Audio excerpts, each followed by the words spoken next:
Nouvelle vidéo aujourd'hui où je vais vous parler de l'automobile aux États-Unis et plus particulièrement de mon automobile aux États-Unis. Alors comme vous savez sûrement, l'Amérique c'est le pays de la bagnole et ici il y a deux types de voitures qui sont très populaires. Il y a les trucks, donc ce sont ces gros mini camions qu'on voit un peu partout comme le Ford 150 F-150 et vous avez les SUV, les Sport Utility Vehicles qui sont ces sortes de voitures off-road qu'on conduit en ville. D'ailleurs, Sport Utility, c'est un oxymoron, puisque c'est deux mots qui se contredisent. Bon, j'aime bien sortir ce mot-là en société, ça donne l'impression que je suis intelligent. Bon, à part ces deux catégories, vous avez d'autres voitures comme les sedans. Comment on dit en français les sedans? Ah, j'ai oublié. Bon, je le mettrai en dessous. Enfin, la voiture normale, 4 portes avec une malle, la voiture qui est en train de disparaître. Vous avez aussi les minivans, qui sont aussi moins à la mode qu'il y a quelques années. Et les voitures de sport, style Chevrolet Corvette ou Porsche. Ici, on ne dit pas Porsche, on dit Porsche. Eh bien, moi, j'ai décidé d'acheter une voiture qui est encore en dessous. Une voiture qui cumule tous les inconvénients de toutes les catégories que je viens de citer. Et aujourd'hui, c'est un grand jour, puisqu'il faut que je l'amène au garage, vu que c'est le temps de la visite annuelle. Donc, espérant qu'ils ne vont pas trouver des choses trop horribles, comme la transmission qui serait naze ou que le moteur a besoin d'une réparation majeure. Enfin, priez pour moi, espérons que tout se passe bien.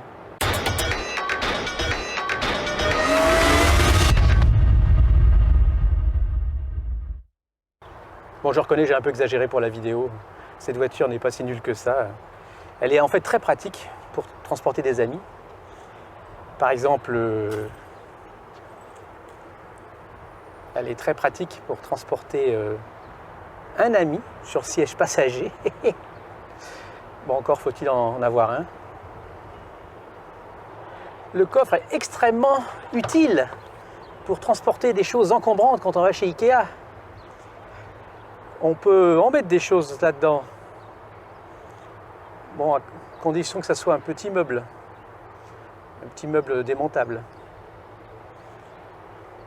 Et puis un cabriolet, c'est bien agréable aussi. Quand on enlève le toit et quand le soleil tape dur. En tout cas, une chose est sûre, c'est que la fiabilité allemande, c'est quand même pas une légende. Cette voiture, par exemple, Cette voiture n'est presque jamais tombée en panne. Bon, allez, c'est bien beau tout ça, mais il faut aller chez le concessionnaire. Let's go to the concessionnaire. Non, c'est le dealership. On va au dealership. Et puis, espérons que tout aille bien. Donc, see you there in 10 minutes. Elle va démarrer au quart de tour.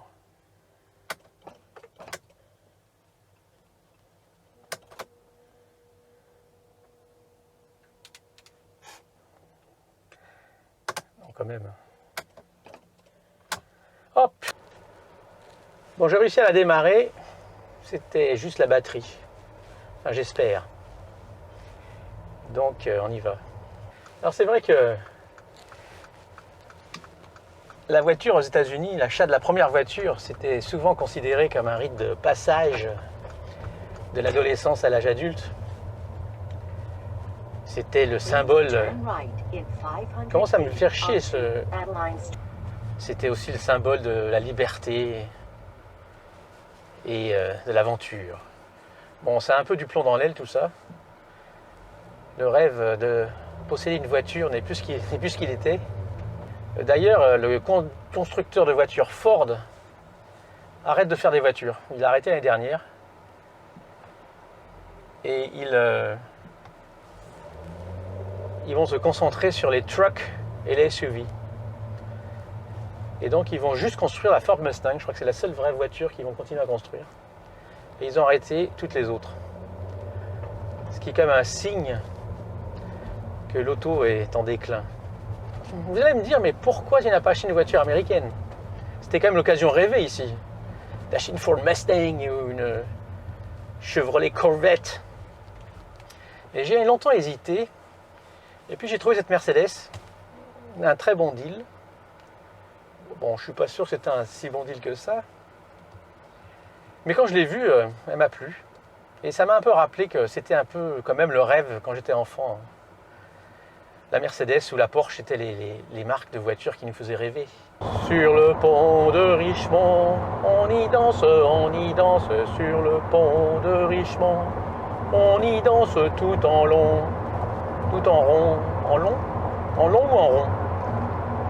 En long?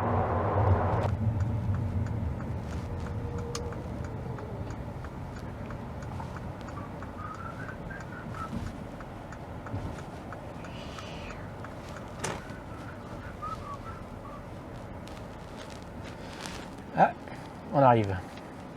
Il y avait une époque, on pouvait rentrer, puis boire un café, et puis manger des madeleines. Mais je pense pas que ce soit toujours le cas. Enfin bon, on va voir. C'est à cause de la pandémie qui court en ce moment. Alors je vais voir mon conseiller, et puis on se revoit dans quelques minutes. Ils doivent me refiler une voiture de location normalement. Un loaner. Alors j'espère que ça ne sera pas une Toyota. Espérons.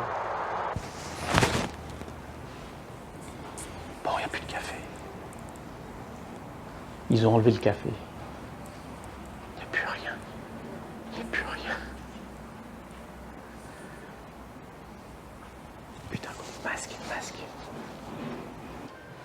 Ah, celle-là, c'est la prochaine. Enfin, dans quelques années. Bon, elle n'est pas chère. Hein.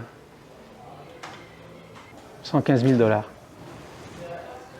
Avant taxes et options. J'ai l'air sexy avec le masque, non? Bon, ça y est, je suis ressorti. Ils m'ont refilé la voiture de location. Bon, c'est pas super comme bagnole, mais il faudra faire avec. Et donc, retour dans 3-4 jours. En attendant, on va faire un tour sur le parking des occasions.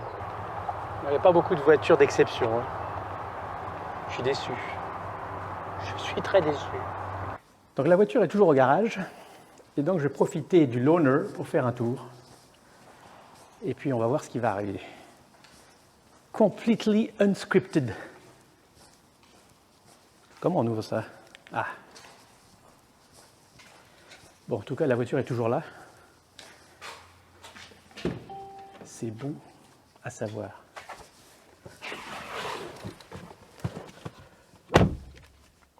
Ok, let's go and see what happens. Ah, c'est un peu sombre. Let's go on the highway. Let's go on the highway. Ouh. Putain, ça arrache. Ah, c'est un bon loaner.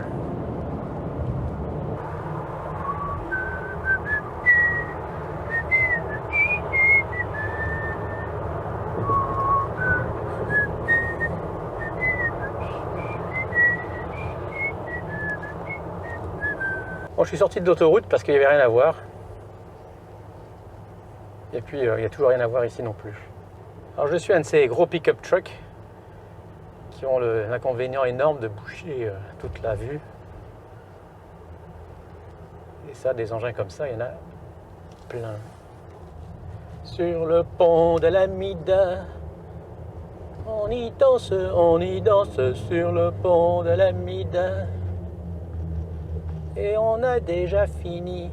Oh, c'est un petit pont. Finalement, on ne voit pas grand-chose quand on conduit, donc c'est l'heure de l'interlude. L'interlude. Le lude 510, l'interlude. C'est pas con, hein?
Retour instantané au concessionnaire. Et c'est pas si pire que ça en a l'air. Alors la batterie était bien morte, donc c'est bien tombé. 824,81 $ de réparation. Il n'y a rien à changer. Alors c'est cher ou c'est pas cher? Malheureusement, c'est la fin de cette vidéo. Alors je sais, je me suis un peu trop plaint des trucks sur la route. J'ai sûrement aussi un peu trop parlé de ma voiture. Mais c'est comme ça le Lieu 510 Channel, on ne sait pas trop où on va. Alors pour me faire pardonner, voilà une belle vue de San Francisco. On est ici sur une base militaire américaine. Et ils m'ont bien gentiment laissé rentrer. Il faut dire que je connais des gens haut placés. Donc merci d'être resté jusqu'à maintenant à regarder cette vidéo. Et on se voit la prochaine fois.